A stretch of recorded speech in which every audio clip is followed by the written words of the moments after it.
So hello guys, welcome to Notes Fire. आज का हमारा टॉपिक है apoptosis, its mechanism and significance. इसका साइनॉप्सिस है introduction, definition, mechanism of apoptosis, significance of apoptosis, disease related to apoptosis, conclusion and reference. इसमें हम introduction देखेंगे। Apoptosis एक प्रोग्राम्ड सेल डेथ का प्रोसेस है जिसमें बॉडी की ज़रूरत के हिसाब से सेल खुद को सिस्टमेटिकली डिस्ट्रॉय कर लेते हैं।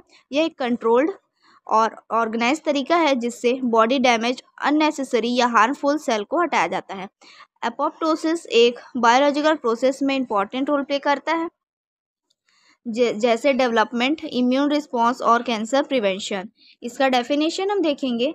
एपोप्टोसिस एक जेनेटिकली रेगुलेटेड प्रोसेस है जिसमें सेल ऑर्डिनरी तरीके से श्रिंक होता है और डीएनए फ्रेगमेंटेशन होता है और अंत में फैगोसाइटिक सेल द्वारा इन्हें हटा दिया जाता है बिना किसी इन्फ्लेग्मेशन के। इसे सेलुलर सुसाइड भी कहते हैं। नेक्स्ट है इसका मैकेनिज्म। एपोप्टोसिस का प्रोसेस दो मेजर पाथवे से होता है। फर्स्ट है एक्सट्रिंसिक पाथवे। ये पाथवे बाहरी सिग्नल से एक्टिवेट होता है और दैट रिसेप्टर्स द्वारा कंट्रोल्ड होता है। इसके स्टेप्स हैं। First step, ligand binding. FAS ligand या TNF रिसेप्टर से बाइंड करता है। नेक्स्ट है दैट रिसेप्टर एक्टिवेशन। यह रिसेप्टर कॉन्फॉर्मेशनल चेंजेस करके इंट्रासेलुलर दैट डोमेन्स को एक्टिवेट करता है। थर्ड है कैस्केड एक्टिवेशन। कैस्पेज एक एक्टिवेट होता है जो एक्सकुलेट्रिनर कैस्फेजेस को एक्टिवेट करता है। Cell shrinkage and DNA fragmentation. Cell shrink होकर एपोप्टोटिक बॉडीज बना लेते हैं जिन्हें इम्यून सेल्स इनग्लव करते हैं। सेकेंड है इसका इंट्रिंसिक पाथवे। ये pathway DNA damage, oxidative stress या ग्रोथ फैक्टर डिप्लेशन की वजह से एक्टिव होता है। इसका स्टेप्स है। फर्स्ट, डीएनए डैमेज और स्ट्रेस सिग्नल। जब सेल्स को इरेपरेबल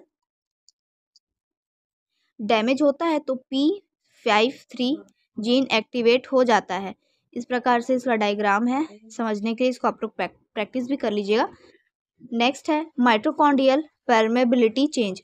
BCL2 फैमिली प्रोटीन्स माइटोकॉन्ड्रिया की परमेबिलिटी बढ़ाते हैं जिससे साइटोक्रोम C बाहर निकलता है। थर्ड है एपोप्टोसोम फॉर्मेशन। साइटोक्रोम C APAF1 और कैसफेज से 9 से मिलकर एपोप्टोसोम बनाते हैं। नेक्स्ट है कैसफेज एक्टिवेशन। कैसफेज 9 एक्सट्रासेलुलर कैसफेज को एक्टिवेट करते हैं। नेक्स्ट है सेल डेथ। एपोप्टोसिस बॉडीज बनाते हैं और फैगोसाइटिस इन्हें रिमूव कर दिया जाता है। सिग्निफिकेंस ऑफ एपोप्टोसिस हम देखेंगे। फर्स्ट है embryonic development. Apoptosis fetal development के दौरान अनवांटेड टिश्यू को रिमूव करता है। सेकेंड है टिश्यू होम्योस्टेसिस। ये बॉडी में सेल मेम्ब्रेन को बैलेंस करता है जिससे अनकंट्रोल्ड ग्रोथ नहीं होता। थर्ड है इम्यून सिस्टम रेगुलेशन। इन्फेक्शन खत्म होने के बाद इम्यून सेल्स को रिमूव करता है ताकि इम्यून सिस्टम ओवर एक्टिव ना हो। फोर्थ है cancer prevention. Apoptosis cancer cells को एलिमिनेट करके ट्यूमर के फॉर्मेशन को रोकता है। नेक्स्ट है डीएनए डैमेज रिस्पॉन्स। अगर डीएनए रिपेयर नहीं हो सकता तो एपोप्टोसिस उसे डैमेज सेल को ख़त्म कर देता है ताकि म्यूटेशन ना फैले। नेक्स्ट है auto immune disease prevention. Self receiving immune cells को एलिमिनेट करके ऑटो इम्यून डिसीजेस को रोकता है। इसके बाद है इन्फेक्शन कंट्रोल। वायरस इन्फेक्टेड और बैक्टीरिया इन्फेक्टेड सेल्स को एपोप्टोसिस के जरिए ख़त्म किया जाता है। इसके बाद देखेंगे हम डिसीज रिलेटेड टू एप्टोसिस। एप्टोसिस एक नियंत्रित सेल मृत्यु की प्रक्रिया है जो शरीर में संतुलन बनाए रखने के लिए ज़रूरी होती है, लेकिन अगर एपोप्टोसिस में गड़बड़ी हो जाए तो यह कई बीमारियों का कारण बन सकती है। जैसे फर्स्ट है इसमें डिफेक्टिव एप्टोसिस। अगर एप्टोसिस ठीक से ना हो और सेल्स मरे नहीं तो वे अनियंत्रित रूप से बढ़ सकती है या गलत तरीके से कार्य कर सकती है। इसका एग्जाम्पल है कैंसर। P53 नामक ट्यूमर सपोजर जीन एप्टोसिस को नियंत्रित करता है। अगर इसमें म्यूटेशन हो जाए तो डैमेज या अबनॉर्मल सेल्स मरते नहीं और अनकंट्रोल्ड ग्रोथ होने लगती है जिससे ट्यूमर या कैंसर बन सकता है। नेक्स्ट है ऑटो इम्यून डिसीजेस। हमारे शरीर में इम्यून सिस्टम उन सेल्स को ख़त्म कर देता है जो खुद शरीर पर हमला कर सकती है, लेकिन अगर ऑटो एपो एपोप्टोसिस सही से ना हो तो ये सेल्फ रिसीव इम्यून सेल्स नष्ट ना हो तो वे शरीर के ही स्वास्थ्य कोशिकाओं पर हमला करने लगती है। इसका एग्जाम्पल है लेपस हेमेटॉइड आर्थिसिस्ट, जिसमें शरीर की हेल्दी टिश्यू पर इम्यून सिस्टम हमला करता है। नेक्स्ट है एक्सेसिव एप्टोसिस। अगर एप्टोसिस बहुत ज़्यादा हो जाए तो ये शरीर के लिए नुकसानदायक हो सकता है, क्योंकि ज़रूरी कोशिकाएं भी नष्ट होने लगती है। Neuro degenerative disorders. जब न्यूरॉन्स की ज़रूरत से ज़्यादा एप्टोसिस के कारण मरने लगती है तो यह मस्तिष्क की बीमारियों का कारण बन सकता है। इसका उदाहरण है अल्जाइमर्स। दिमाग की याददाश्त से जुड़ी कोशिकाएं नष्ट होने लगती है। नेक्स्ट है पार्किंसंस। डोपामाइन प्रोड्यूसिंग न्यूरॉन्स खत्म होने लगते हैं, जिससे शरीर की गतिविधियों में समस्या होती है। नेक्स्ट है Huntington's disease.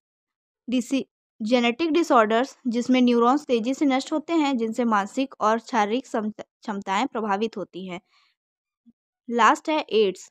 HIV virus immune system की कोशिकाओं की एप्रोप्टोसिस को बढ़ा देता है, जिससे शरीर की प्रतिरक्षा प्रणाली कमजोर हो जाती है और वह अन्य बीमारियों से लड़ नहीं पाती। कंक्लूजन देखेंगे इसका। एप्रोप्टोसिस एक हाईली रेगुलेटेड प्रोसेस है जो सेल्स के सर्वाइवल और डेथ को बैलेंस करता है। यह development, immune regulation, DNA damage repair और कैंसर प्रिवेंशन में सर्कुलर भूमिका निभाता है। एप्रोप्टोसिस एक अबनॉर्मलिटी कई डिसीजेस जैसे कैंसर, न्यूरोडीजनरेटिव डिसऑर्डर्स और ऑटो इम्यून डिसीजेस से जुड़ी होती है। इसलिए एपोप्टोसिस को समझना और इसे रेगुलेट करना मेडिकल साइंस और कैंसर थेरेपी के लिए बहुत इंपॉर्टेंट है। नेक्स्ट हम देखेंगे इसका reference molecular cell biology by PK Gupta and molecular cell biology by D Robertis. तो ये थी आज की आपकी क्लास। आई होप आपको पसंद आई होगी। अगर पसंद आई तो प्लीज़ लाइक करिए एंड सब्सक्राइब करिएगा। Thank you.